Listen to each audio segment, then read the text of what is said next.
What's going on, everybody? It is Thursday. You know what that means. We are back with another episode of the Wet Net Weekend Report podcast. I'm Clayton.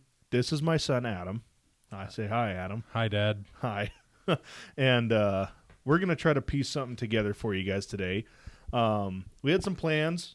Plans didn't pan out, so we're going to try to do what we can. We are going to do great. Yeah, we're going to do fantastic.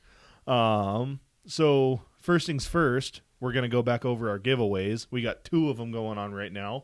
Number 1 is exclusively on our YouTube page. You win one of these bad boys. I think it's the small size. Jig sized. Jig size. Yeah, whatever that size is. That one's exclusively on our YouTube. Go to episode number 2 and watch that, and you'll figure out how to win that bad boy. Yeah, we need you to leave a comment with a certain special something to win it. Mm-hmm. Mm-hmm. What's our other giveaway? Our other giveaway, we are giving away multiple fish sauce RPGs. I'm sure if you've listened to previous episodes, we've been hounding you about it. So how do we have to what is it? Go on the Facebook page. Yeah, the Facebook page. Tag 3 friends. Yeah, there's a post pinned to the top of the page. Nice. Excuse me. You're supposed to do it into the microphone. That would have been a juicy one. Post pinned to the top of the page. You like, comment, and share that post. Tag 3 friends and give us some ideas of something to talk about. And there's a very good chance you'll win because there's only been a couple of people that commented so far. I think we've got like 2 people so far, and we're trying to give away 5 of these bad chickens. So. Yeah. So do you want to recap the weekend? Yeah, so this weekend... What did we do? We did not catch fish. We sat in a flood. Yeah, it was flood stage on the river, and we tried to do the same thing that we did the weekend prior, and we were unsuccessful. We knew it was going to happen. Yeah. I mean, we knew what we were getting into. Yeah. But still wanted to go explore parts of the river that we haven't been to before and check out, a little bit further up and see some stuff. And the one shimmer of hope it did give me was being able to know that we can navigate that water quite a ways up, and also not wreck my fucking and prop. not wreck your prop boat that's meant to, probably should be running a jet through there. Yeah. And then also just a couple spots that probably are going to be pretty juicy next time we go out there. Yeah. As long as we don't have any more atmospheric rivers coming through. Yeah. No, it was definitely kind of cool. Made me feel a little better about running upriver that far. Definitely kind of took it slow the first go around, and I got the bottom contours on my depth finder, so I was able to see like, okay, I know I can run here, start moving this way a little bit more, probably try to avoid that side. So it made me feel a lot better about running around in there. But we tried setting into the very first spot that we anchored in last weekend, and with the water being as high as it was almost a completely different spot. I didn't realize, I'm still getting used to fishing these smaller rivers. I didn't realize that once the water gets to a certain point, that current almost changes, because where we had nice swift current last weekend was almost kind of like a back eddy, and we weren't able to sit in there. And not only that, the water that was coming down there on that side of the river, not to give too much away, was a lot more turbid than the water on the other side of the river. So we definitely chose a different path there, because it would have been fighting mud and sticks and dog shit from the park up the river.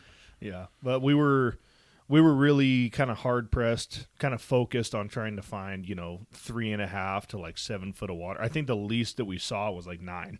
Yeah. Well, actually, no. Where we were anchored was a little less than 9, wasn't it? Or the inside rod would have been probably in that 7 foot. Probably, yeah. Yeah, but it was almost like a cut bank where we were anchored at, so we were right on that edge of the ledge. Yeah, but we were so focused on trying to find that certain depth that we actually wasted a lot of time that we could have been sitting on anchor trying to figure out where the fuck we wanted to go. Yeah, and the funny part was we finally got done for the day, and we're like, let's just check this one spot right here on the corner. And it turned out it would have been probably our best bet the entire day. Yeah. We were already done for the day after that. So. It was gorgeous. Yeah. It was the right depth. The current speed was pretty nice. It was right at the edge of a bend, so it probably was a travel lane. Maybe we'll try that next weekend. Yeah.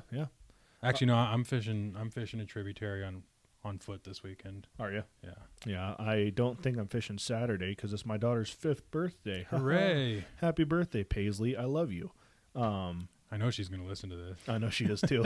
Everett yesterday we were scrolling through YouTube and she saw he saw the wet net logo and he's like, Dada podcast? And I'm like, what the fuck did you just say? Like, when did you learn words? Right. You know? Oh, he don't talk a lot yet, so I was kind of surprised. Yeah. But no, anyways, I think Sunday I'm going to go try to set on that same system, probably one of the same spots that we tried to get into last weekend and just see how it goes.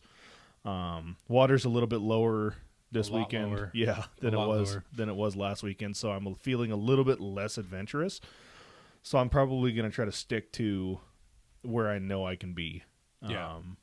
It's worked once. Yeah. It's going to work again. Yeah. It's only going to get better from here. The fish are kind of... I think you should still spend a couple hours on that inside bend and just see what it does. Yeah, we'll have to see what the depth is. I mean, with losing that much water, I mean, we were in, 5 foot right there, 6 foot right there, so it'd probably be 2.5, 3 feet. Well, not that exact spot. Of course, you're going to go out to that right depth, but it still is a pinch point. Yeah.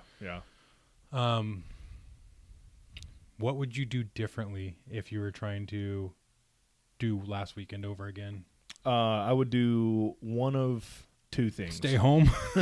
One of 3 things. I would have stayed home, or I would have tried to maybe be a little bit less picky about depth and just kind of realize, like, hey, the water's fucking flood stage. You're not going to find 3 foot of water. It's not there right now. Yeah. But we're also trying to find that walking speed water, which which wasn't a whole lot of No. It was a skinny guy sprint water. You know? Yeah. Or I would have just been more decisive right off the bat. I would have just picked a spot and ran with it and just got gear in the water. What do you think we ought to do differently? Well, I probably would have gone a different route, and I would have gone hunting and just kept looking around until we found something that was pretty promising. The spot we ended up spending the most time at was most likely our best bet until we found that last one. But even then, I wasn't really fishing with confidence. I was more so having a good time, just being out with a couple buddies, talking shit, telling jokes, that kind of thing. Yeah, scrolling through TikTok, taking a nap, watching viral videos, enjoying the heater. Yeah, absolutely. Yeah. Hey, I know something we can talk about. What's that? Dam counts. There's a fish over the Bonneville Dam, and then the same day it went over the Dalles and McNary Dam. The fish is fucking flash, dude. Yeah, it is the fastest fish ever. I bet you it's not the fastest fish. I bet you that thing didn't scream over 3 dams in one day. Well, it's weird. It only counted them at 2. It completely skipped a dam. You know what I'm guessing, though? This is a guess. Total conjecture. But I'm guessing that fish went over McNary, and then the guys at Bonneville were like, shit. It got past ours. We should probably put one on the ticker. Yeah. Somebody's getting their ass kicked if we don't throw this on there. Yeah. But yeah, no, I mean, who knows? It could be starting this early. It could not be. You've got your own little theory as to what it is. What a very, very late fall. Well, yeah. I mean, fuck. What was it? Episode 1 or 2? I think it was episode 1. We were talking about what's that guy that caught that super early springer that was at Thule? Oh, that was Illuminati Outdoors. That's right. Out of Walla Walla. Yeah. Who's to say it's not a case like that? It's probably the case. There was one time I was fishing in Hood River, and I was sturgeon fishing in either like December or January. I can't remember if it was retention or not, but it was too late for Chinook to be around, and there was this zombie-ass Chinook almost swam into my boat and just kind of turned off and was almost porpoising for a little while. He's got chronic wasting disease like fucking deer. Missing an eyeball. Yeah, but I was like, wait, what the hell is that? And I realized it's a Chinook. Yeah. Yeah. So, I mean, it's not, granted that was at least a zombie fish because the one that David caught was, it was still surprisingly okay looking. I mean, I might have kept that on a bad day. Yeah. Fuck yeah. I'd bunk the shit out of it. Maybe not even on a bad day. It wasn't too bad. It was a hatchery fish too, wasn't it? If it was a hatchery, I'd bunk the fuck out of it. I don't think it was. No. Whack. You can keep them right now. Actually, I think it might be different rules for above the dam. For above Bonneville? He was above McNary. Well, yeah. I don't know that far. I think it opens like way later than us. Yeah. Because we get first crack at it, and then when it closes, I think there's some time where it's all closed, and then they have to get over a certain time. I don't know. Are you talking out of your ass again? I am talking out of both butt cheeks. Yeah. Oh, shit. Some other big news that we got. ODFW is letting us fish 2 rods in the Multnomah Channel in the Willamette River, below Willamette Falls. So that's pretty cool. I want to take a look here because I don't remember exactly what they say. They told us exactly. They said full transparency as to what they look for in making that decision. Wasn't it like they're expecting over 34,000 Willamette bound fish into the mouth of the Columbia is when they will allow the 2-rod endorsement. Let's see here. I'm going to read it word for word because I don't want to give you false information. Let's see how close I am. To provide transparency for anglers in future years, and yes, by the way, I am good with words. I know how to read. So, good. ODFW has developed a metric for allowing 2 rods on the Willamette River. 2 rods will be allowed when at least 34,000 adult Willamette River hatchery origin spring Chinook are forecast to return to the mouth of the Columbia River. You were almost there. What did I miss? No, you said 35,000 instead of 34. Yeah. You were close enough. So yeah, they are. What do they forecast? Like 40 something for this year? I don't know. What did they forecast last year and how far off were they? Yeah, they forecasted like 70 something thousand. I think we saw 20. Yeah, but I'm not getting my hopes up there. No, we'll see. But it'd be nice because I started fishing Drano way earlier than I wanted to last year. It would have been nice to spend a little bit more time in the backyard, not wasting money. Yeah, because you live in Longview, so it's the Willamette Channel is not too far for you. You go to Woodland and launch and run down, or I go up to Woodland as well, or Ridgefield. But Drano's not as far for me as it is for you. It's about an hour closer, so that's I'll probably once there's more than 500 a day over the dam, I'll probably go into Wind River, just because that's my happy place. Yeah. And fuck the channel. I'm going to say it every episode until springer season's over. Fuck the channel. Yeah. I'm going to spend plenty of time at the channel because I like fishing 2-rod endorsement. And, like you can do at the Wind River? Should probably say March 1st. March 1st is when you can start fishing 2-rod. So if you're trying to get your February unicorn, you can't fish 2 rods trying to get your February unicorn. Yeah, so just as it wasn't hard enough for a February fish, enjoy your 1 rod. Yeah.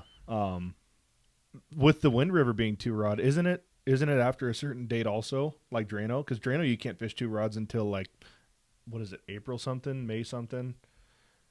I don't think you can fish. I won't be there in March anyways, so. Well, why not? Because there's going to be like 3 fish over the dam or some shit. That's close enough to 500. I mean, only like 497 off.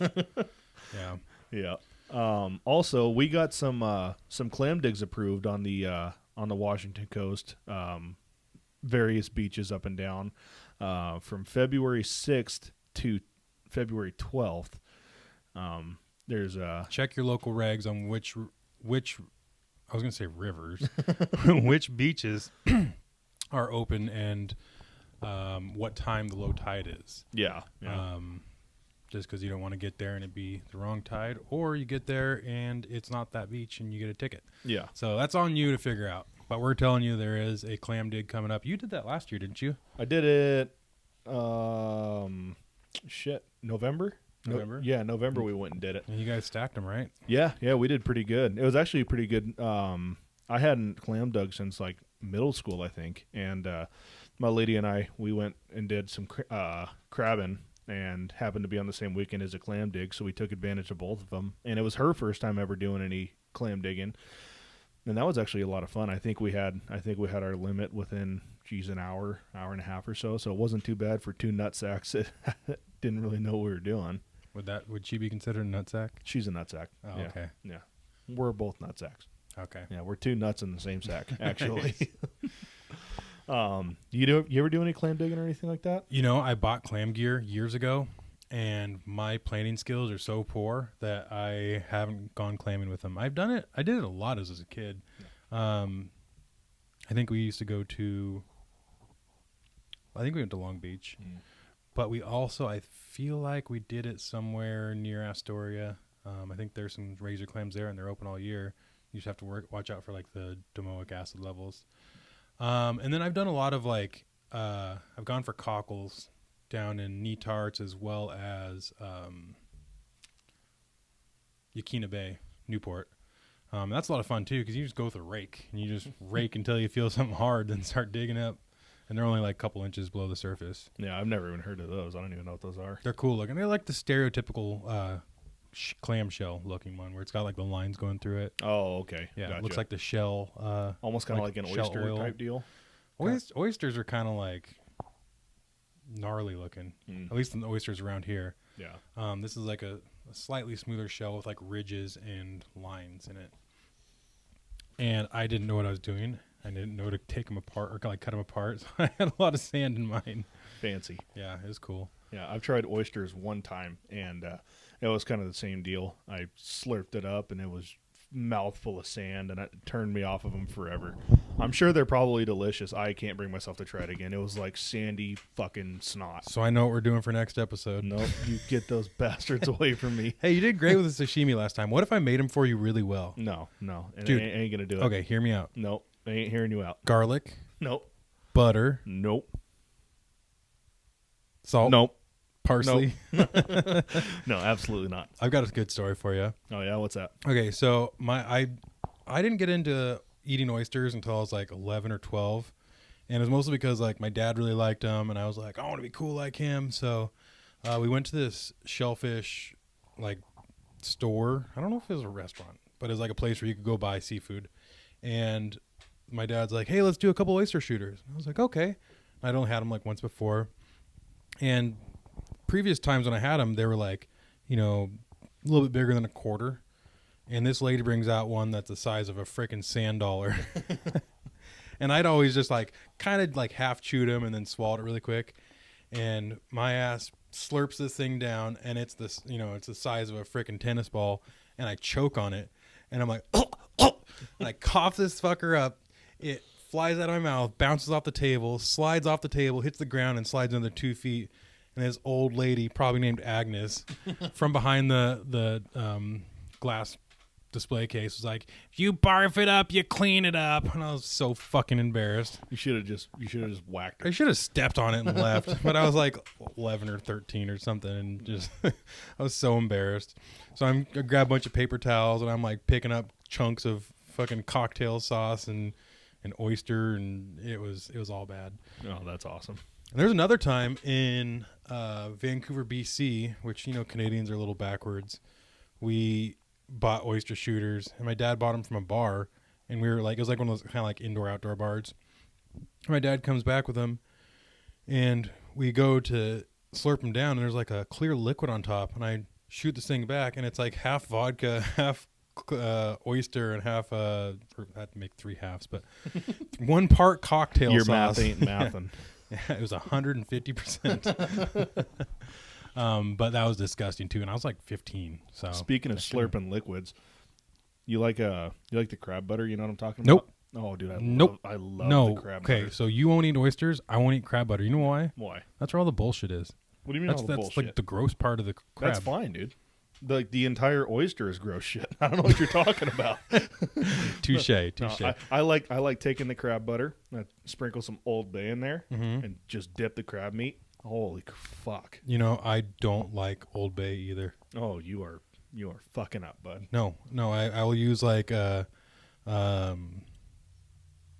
what's that shit called? Like Johnny's or garlic salt? It's like a Bayou shrimp and crab boil stuff. I know people use Old Bay too, but Old Bay to me tastes too much like celery.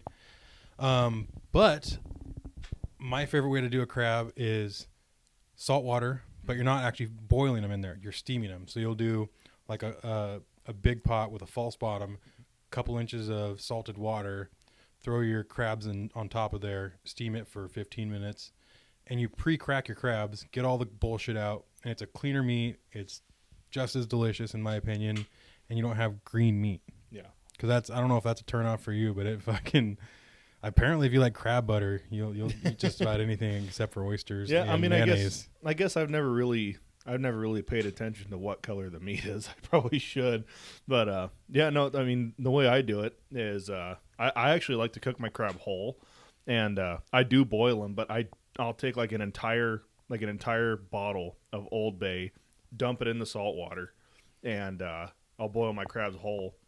That way, once you break it open, I mean, you got a good chance of getting the Old Bay seasoning in the meat. So the meat's just absolutely outstanding. And the crab butter's got a hint of the Old Bay as well. But I like to sprinkle some Old Bay in the crab butter. You know what I do for I do real butter, and I will take a bunch of garlic and fry it for a couple seconds with that butter, and then add a big full stick of butter. And then some of that slap your mama seasoning, which is like a spicy Johnny seasoning salt. Right. And I'll dip my stuff in that. Another thing you can do, and it brings it even to the next level, is add some heavy cream to your butter that you dip it with. Oh, really? It just gives it that much more texture, and it's like, oh, God, it's so good. I want some crab now. Yeah, I want some crab, too. Hey, it's still open. You can always go crabbing. I could always go crabbing. Yeah. Yeah. But I got all the gear. You want to go? No. Well, I do want to go, actually. Yeah. You want to go? Yeah. I got gear for it. Yeah, me too. I have rings. I guess it's probably not the best thing for the Columbia River, but I got pots. Yeah, let's do it. Yeah, absolutely. You know what we never talked about, being that we have this fishing podcast, is actually what got us into fishing from the start. You know, from your early years when you started, that kind of thing. Yeah. What got you into fishing? Well, I've had two. There's two parts to this story. Part one is, when I was a kid, I went to, I think it was a G.I. Joe's sponsored event. Do you know what G.I. Joe's is? It's a sporting goods store. It was from the G.I. 90s. Joe's, and then it turned into Joe's, and now it's just not even around anymore. Yeah, and then Dick's Sporting Goods went into a couple of them. Yeah. But it's a G.I. Joe sponsored event for kids to go fishing. And it was some lake over by the Multnomah Falls, and they were giving away free fishing rods. And I thought that was the coolest thing ever. And I got my fishing rod. I think we caught one fish the whole day we were there, and thought it was awesome. And every time we'd go somewhere near water, I'd bring my fishing pole, and I didn't know anything about fishing, but I always thought I'd be really cool to catch fish. And I went multiple times and only caught those mud daubers. I don't know the real name for them. Do you know what I'm talking about? Oh, yeah. Those things with a giant head, and they'll bite anything. Yeah. Yeah. Caught a bunch of those, and I hated getting them off the hook, and probably killed more than my fair share trying to get them off the hook, because they would swallow that thing until their asshole. Yeah. I've heard that those things eat salmon eggs anyways, so yeah, it's good to get rid of fuck them. them. Yeah. Plus, also fuck them for just being a pain in the butt. And then as I got older, I heard about salmon fishing, and I didn't really know. First off, I didn't know salmon bit anything. I didn't know they would bite when they're in the rivers. Really? I did not know, because I heard about people fishing at the Washougal River, and I went there, and it was back before people knew better, or they just were blissfully ignorant. Everybody would go there with their corky and their 9-foot leader, and they would just cast into a hole and just frickin' start ripping, and just eventually snagging the shit out of them. And there's a bunch of hillbillies that they're just not good representations of actual sport fishermen. So I thought that's what you did. So I went out and bought a heavy rod, which is probably, in retrospect, probably a really shitty Walmart catfish rod. And I had like whatever line came on it that was just had all sorts of memory and just was shitty line. And then I'd bought a bunch of corkies and a bunch of hooks and just started casting out and waiting, thinking that these fish would bite. They wouldn't. I didn't know that you were supposed to just fucking rip lips. I saw what they were doing, but I was like, that doesn't. I don't know. So needless to say, I never caught anything. You see a bunch of guys doing this. Yeah, exactly. And I'm just like, eventually they'll bite, right? And there's a couple times where I'm pretty sure they ran into my line because I felt something, and then I'd set the hook, but never caught anything. And then I started watching YouTube videos, and one of the first videos I saw was, I can't say this on a podcast, but they knew who they are, but it's NODR. Oh yeah, I know. Blanks on the River. Yeah. It was awesome because they were going to places that I knew about. Like I saw a video of them on the Lewis and the Willamette Channel and the Swan Island Harbor. You mean the Multnomah Channel? What did I say? Willamette Channel. Same shit. You're gonna give me a fucking aneurysm. Why? Multnomah Channel. As a Sauvie Island native, Womanoma channel. as a Sauvie Island native, okay, it is. I just don't like saying the name because fuck that place. Get over it. Yeah. So then I started watching those videos and thought they were awesome, and those guys that were on there are hilarious. And then I eventually started getting some suggestions for videos, and that's how I found Addicted Fishing, and that's really what got me started in like learning how to actually catch fish properly, the right way with the right gear. That and Angler West. So I didn't really have like, a lot of people like their dad or their uncle taught them how to fish. I didn't have that. I learned how to do it from YouTube. Mm-hmm. So I was raised by YouTube when it comes to fishing, and it's brought me a long ways. Like a true fucking millennial you are. Yep. How'd you learn how to fish? The internet. Yeah, same here. Yeah. Yeah, well, I guess kind of my turn here. I never really grew up fishing either.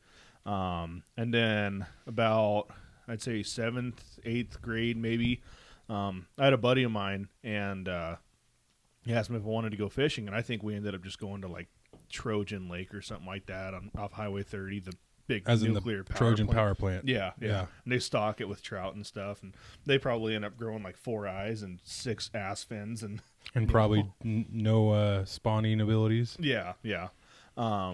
Anyways, I think we went down there, and we might have got 1 or 2. I can't remember. It was a long time ago, but I mean, I thought it was a good time, and then I met my best friend Zach, and we pretty much from day one we kind of just had the same interests in wanting to go fishing, and we would do pretty much whatever it took to get out there. And we started with plunking on You are a fucking pig. You are an animal. That was way louder than I expected. I want everybody to realize how respectful I am. Yeah, Clayton looks away and burps. I'm just like, let's fucking send it. Sorry to derail your story. It was a really cool story. Yeah. Anyways, I call him my brother because I lived with him for like 2 years in high school. Anyways, my brother Zach and I we took a pretty hard interest into fishing, and we kind of started fishing just like local beaches to like Oregon and Washington, and just plunking. And I can honestly say I don't remember a time that we went out there and didn't at least get bit. We never got them to the beach, but we were getting bit all the time. And then we ended up getting a boat. It was actually his stepdad's boat, and we kind of snuck it out a handful of times.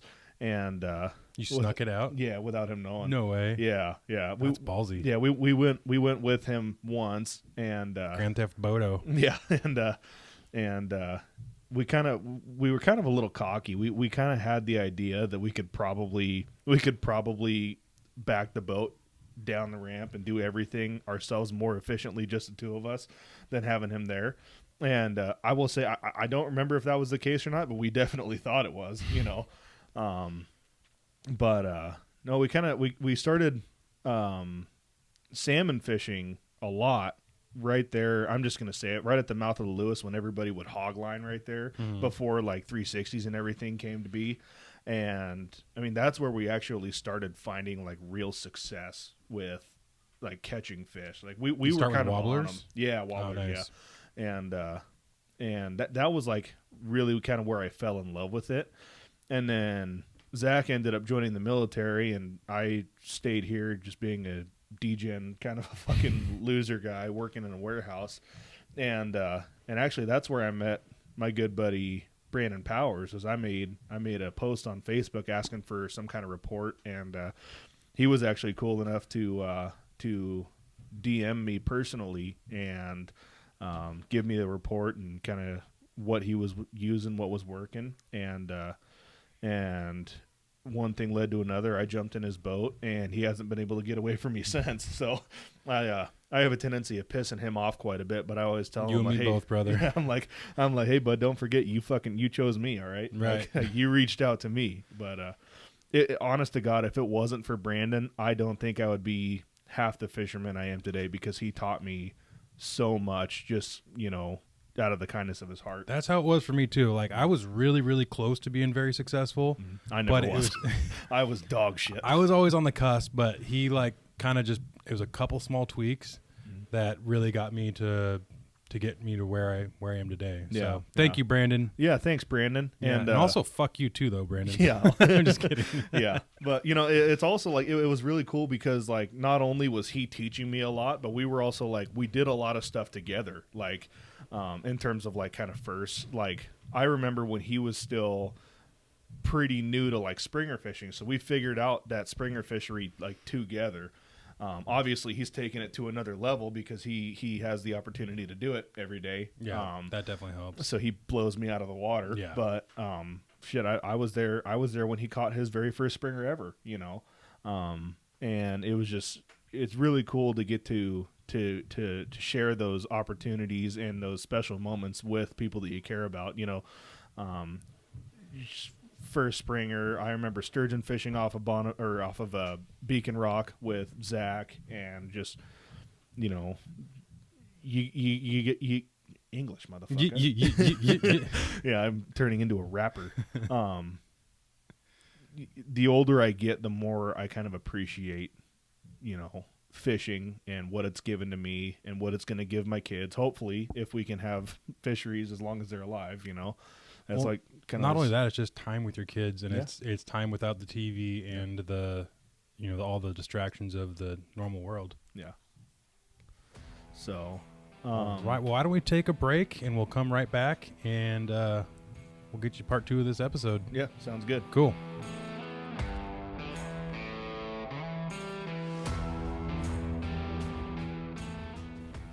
This episode is brought to you by the Fish Sauce RPG. Unleash the power of precision. Our RPG, rod positioning gadget, is the ultimate tool for adjusting Scotty or Folby rod holders. No more struggles or worn-out tools, just smooth, easy adjustments. Elevate your fishing game and shop the RPG now. www.fishsauce.com.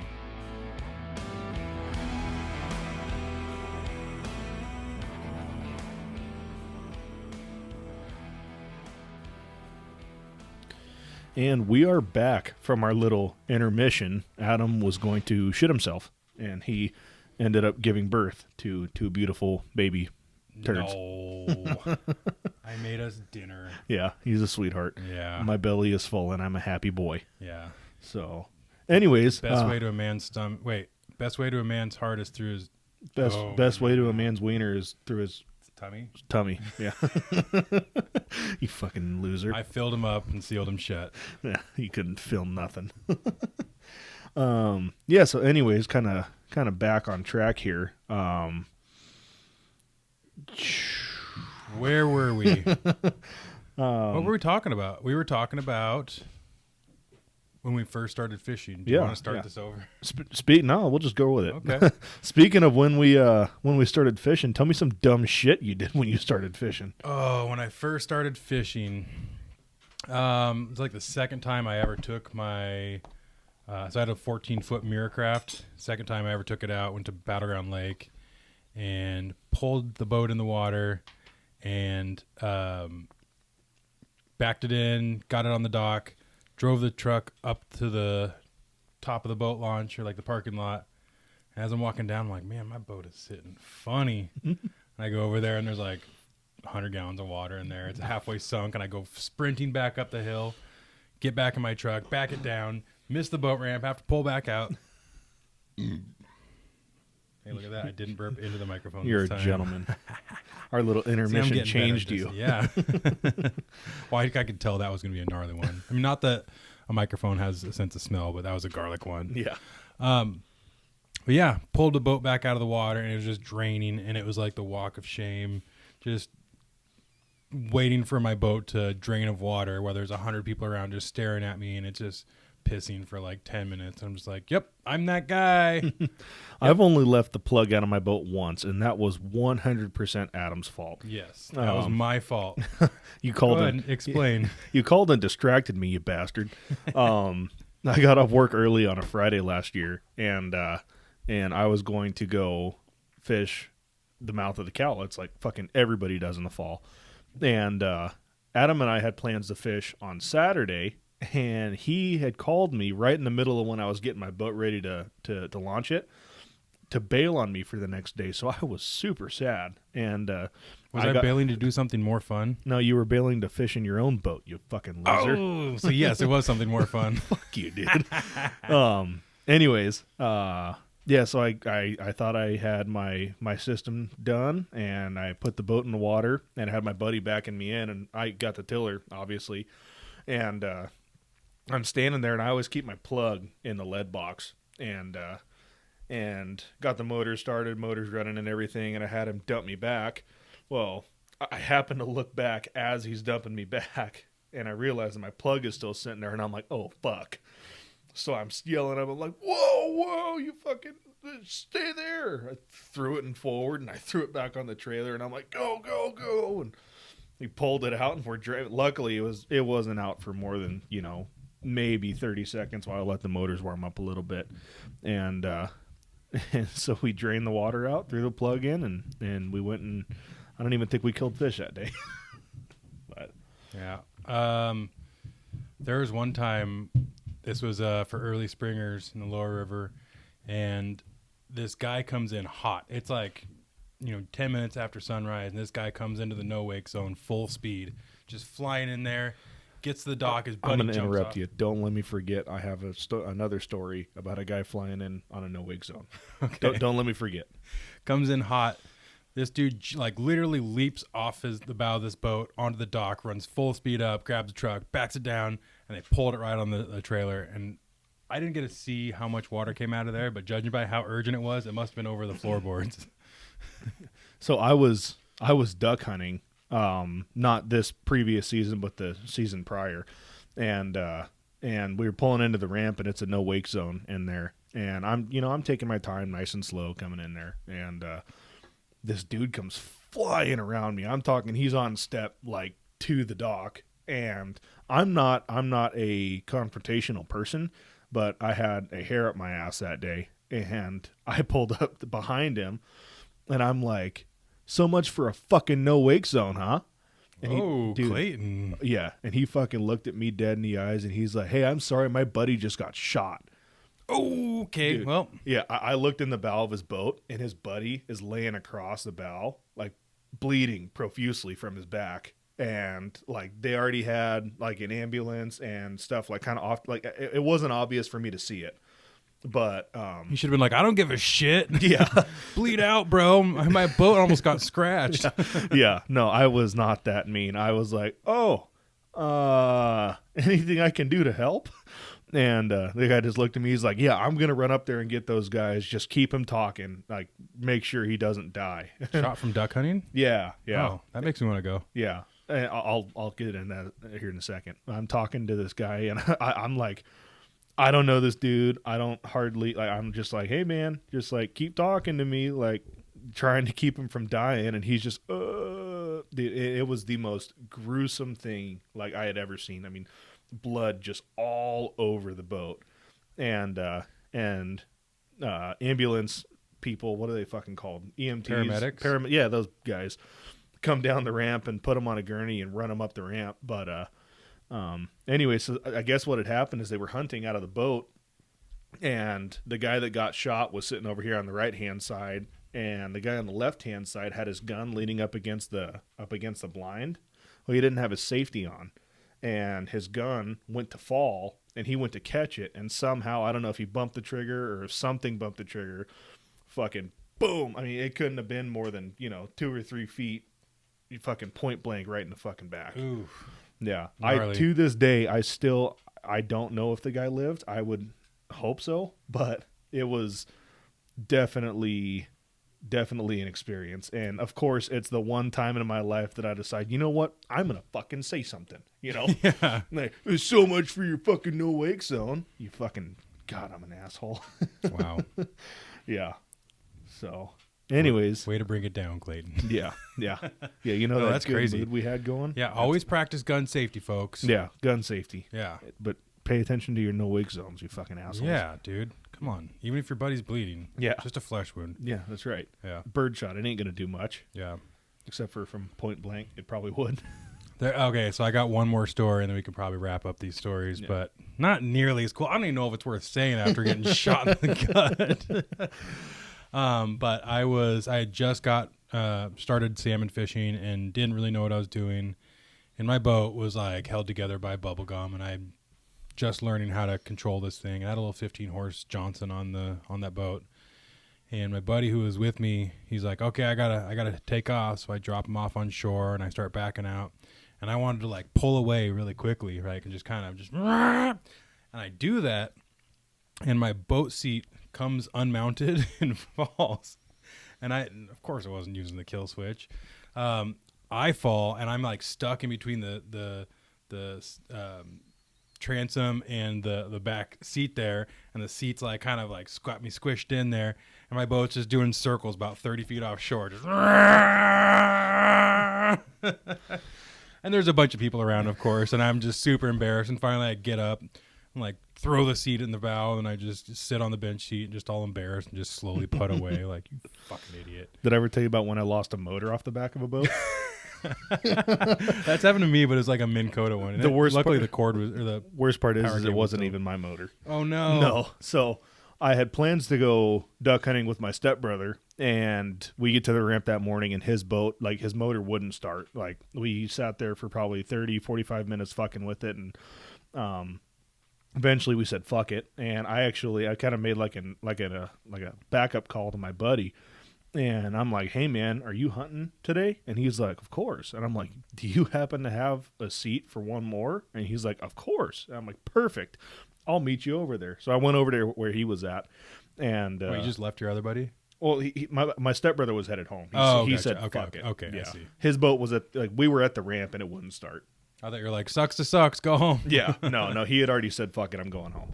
Anyways, I left and I went to go meet with my buddy. And we got all launched and everything and get out to our spot, and it was fucking dead slow. And all the birds were rafting up like probably 200, 300 yards out in like the middle of the river. And my buddy, he said, hey, one of us should jump in the boat and go spook them up. And I was like, hey, I don't really care that much about shooting. Like, I'll go spook them up. And so I jumped in his boat, and I ran out there, and I spooked him up, and I heard like 3 or 4 gunshots.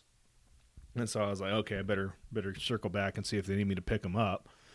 And so I'm making my turn to head back towards them, and I kind of hit my own wake. The bow comes up and slams back down. Was it a flat bottom boat? It was like a smoker craft. It wasn't like a true flat bottom, but it was like nothing serious. It was a little 14-foot riveted boat. I think it was like a 9.9 motor or maybe a 15-horse or something like that. Anyways, so yeah, bow goes up, bow comes down, and I'm running the motor like this, and I felt it fucking pull it out of my hands.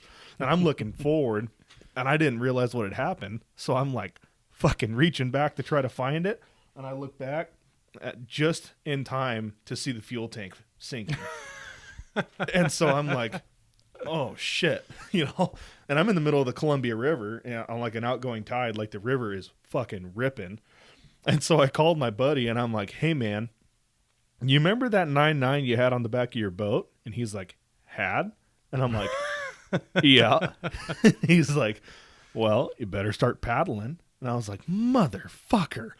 I was kind of like, adrenaline was going, my brain wasn't totally thinking. So instead of like turning the boat around and kind of going like how you're supposed to, I'm standing like at the stern facing backwards. So you're trying to paddle backwards yeah. against the flat part of the boat? Yeah. My brain wasn't completely like... Yeah, you had the caveman brain take over. Yeah, I wasn't firing on all cylinders there. Okay, I got one more story. Okay, so this is like the year I started salmon and steelhead fishing. My buddy told me about night fishing on this tributary, and I'm sure you can guess which one it was. And we went out there. We brought a paddle boat. You know those paddle boats? Or pedal boat. Yeah, like the feet pedal ones? Yep. Yeah. So we brought one of those, and we were dropping lines with that. So we were plunking with lighted wigglers. And so we drop lines. The thing's working great. Turn around, paddle back. This is right at the mouth where it goes into the Columbia, outgoing tide. And we were drinking a lot of beers that night, and it's getting later in the night, and I feel the steering getting looser and looser. And I'm sure you see where this story's going. And we go and paddle out. We drop our lines, and we go to paddle back in, and this thing will only go in circles. Oh, no. So we were trying to, like, maneuver it, and it would go, like, we would pretty much go in circles, and then, like, pretty much strategically only, like, paddle when it was, like, the time was right. Yeah. And we had to give it sucked out into the Columbia, and we, like, luckily it wasn't too far from shore. Yeah. But it was pitch black dark, and you can't see anything, and it was kind of freaky. Yeah. But luckily we had the liquid courage to get us through that, and we were just laughing about it. I didn't even know that, like, you know, half mile down, maybe a little bit less, is a wing dam. So oh, no. We could have been in serious trouble. Yeah. But we ended up getting it to shore and jumped out when it was, like, just, you know, just over chest deep, and swam it back, and it was fine, but it was pretty stupid. Oh, that's hilarious. Yeah. So, alrighty. Well, I think that's about it. I think we'll go ahead and recap. So we got our giveaways going on still. You win your fishing jig board here. Go to YouTube, go to our YouTube channel, episode 2, and follow the directions in that video. It'll tell you how to win. It's super easy. Giveaway number 2, basically giveaway number 1. We started this one first. We're giving away a fish sauce RPG to 5 lucky winners. So all you got to do for that, once again, go to our Facebook page, go to the pinned post at the top, like it, share it, comment tagging 3 friends, and give us something to talk about, because we're right now there's not a lot of fishing going on. We're telling old fishing stories, so yeah, there's not a lot of fishing going on. We're kind of reaching, so give us something to talk about, something you guys want to hear. That was some of those stories were gold. Some of those weren't bad. Like you being an asshole to a dead guy. I hope he didn't die. I would feel bad. It's just his last memory ever is just some asshole. So much like, for your no wake zone. His consciousness is fading. He's like, slow the fuck down. Yeah, I'm dying. I don't give a fuck. Yeah. So yeah, go to that post. Like it, share it, comment, and just do whatever you can. Help get us out there. We're trying to grow this thing. We're really trying to get you guys some cool guests. We've got some really cool guests coming up. Yeah, we're gonna be fishing a lot more as springers pick up. Well, yeah, Clayton's starting springer fishing on January 6th or February 6th. Yeah, February something. But wait until March. Yeah, still holding out. You fucking loser. Yep.